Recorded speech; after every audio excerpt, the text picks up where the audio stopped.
আসতেছে আগামী শনিবারে কোরবানির ঈদ, তাই না? সেই বিষয় নিয়ে কিছু কথা বলবো। অবশ্য আমি অতটা জ্ঞানীও না, বা আমার মনে করে মানবিক দৃষ্টিতে আমি যে কথাটা বলতেছি, অবশ্যই ভিডিওটা সম্পূর্ণ দেখবেন। শনিবারে যে কোরবানি আসতেছে, তো আসলে কোরবানি কেন দিতে বলছে আল্লাহ পাক, সেটা হচ্ছে আপনার বলা হয়েছে যে আসলে মনের কোরবানি, মানে নিজের মনের পশুকে আগে কোরবানি দিতে হবে।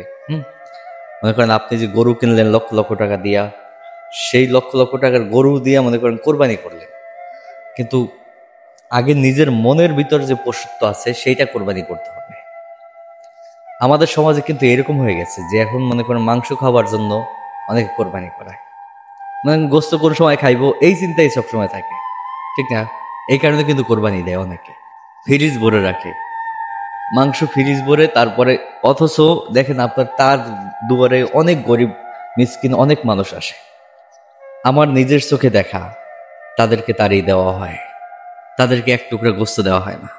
যদিও কেউ দেয়, এমনও মানুষ আছে, তারা আমি দেখেছি কি মনে করেন চর্বি এতখানি, তারপর হচ্ছে মনে করেন 5 টুকরা হাড্ডি দিয়ে তারপর বিদায় দেয়। এই যতটুকু মাংস দিছে এর ভিতরে মনে হয় 1 পিস 2 পিস গোস্ত থাকতে পারে, আরগুলো সব ফ্রিজে ঢুকায়, আমার নিজের চোখে দেখা। অতএব মনে করেন যে এই যে মনে করেন আপনি যে গরিবকে না দিয়ে তারপরে আপনি ফ্রিজে ঢুকিয়ে তারপরে দুপুরে খাবারটা খাইয়া কাপড়টারে মনে করেন যে কোমরে খুইছা তারপরে মনে করেন যে কইতাছে আর খিলুলিটা বাইর করে বলতেছেন যে তোমরা খাইছো, এইরকম দৃষ্টিভঙ্গি বাদ দেন, বুঝছেন? এইরকম দৃষ্টিভঙ্গি বাদ দেন। এইরকম মানুষ বহুত আছে যারা গরিবের এক টুকরা মাংস দেয় না, নিজেরা পেট ফুলিয়ে খায়, তারপরে রাস্তায় বের হয়, হ্যাঁ, আর জিজ্ঞেস করে খাইছো, পাগল মানে এইরকম দৃষ্টিভঙ্গি সবাই বাদ দেন। যদি কেউ থেকে থাকে তারও প্রতিবাদ করবেন আপনারা। একটা কথা মনে রাখবেন, কোরবানি কিন্তু এমন একটা জিনিস যেটা আপনি আল্লাহকে খুশি করার জন্য কোরবানি করতেছেন। সেক্ষেত্রে যদি মানুষকে মনের কষ্ট দিয়া আপনি মাংস খাওয়ার চিন্তা করতেছেন, তাহলে আপনার এই কোরবানি কোনোদিনও হবে না, আল্লাহর দরজা পর্যন্ত কোনোদিনও পৌঁছাবে না। একটা কথা মনে রাখেন। তাই একটাই কথা বলবো, যে আসলে মনের পশুত্ব আগে কোরবানি করে, ঠিক আছে? গরিবরে, যে মানুষকে ভালো না বাসতে পারছে তো মানুষই না, ওর তো কোরবানি হবেই না। একটা কথা মনে রাখবেন, এক টুকরা মাংসের কতটা মূল্য ওই গরিব মানুষটাকে জিজ্ঞেস করেন, ওই গরিব মানুষটাকে জিজ্ঞেস করেন, তার নাকে এই গন্ধটা কত সুগন্ধি হয় মাংসের, আপনি আমি খাইতে আসি, কিন্তু তারা তো খাইতে পারতেছে না। এটা বুঝতে হবে, ইসলামটা এমন একটা সহজ একটা ইসলাম যেখানে শান্তি, প্রতিটা মানুষেরই নৈতিক দায়িত্ব।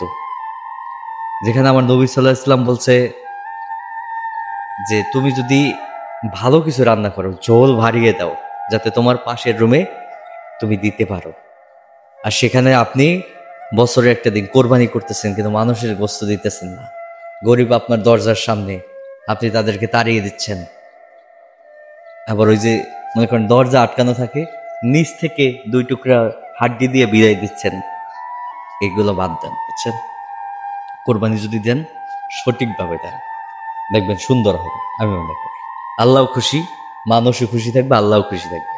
আর আপনি যদি নিজে খাবার চিন্তা করেন যে হারে কোরবানি দিছি আমি নিজে খাইয়া ফ্রিজ ঢুকাইয়া, তাহলে এইরকম দিন কোরবানি হবে না, ঠিক আছে?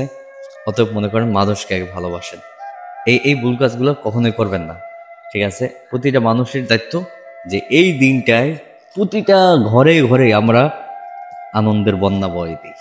মনে করেন যাদের তৌফিক আছে তারা ওই গরিব মানুষকে সহযোগিতা করেন, কারণ আজকে তাদের টাকা নাই, এই বলে কি তারা গোস্ত খাইব না? সবসময় এই কথাটা মাথায় রাখবেন।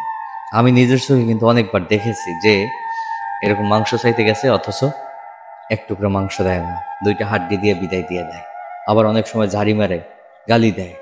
এগুলো ঠিক না, খুব কষ্ট লাগে, বুঝছেন? এই কথাগুলো আসলে যেটা বলার ভাষা নাই। যাই হোক, আল্লাহ সবাইকে সঠিক বুঝদান করুক, সবার জন্য দোয়া রইল। আর অগ্রিম ঈদ মোবারক।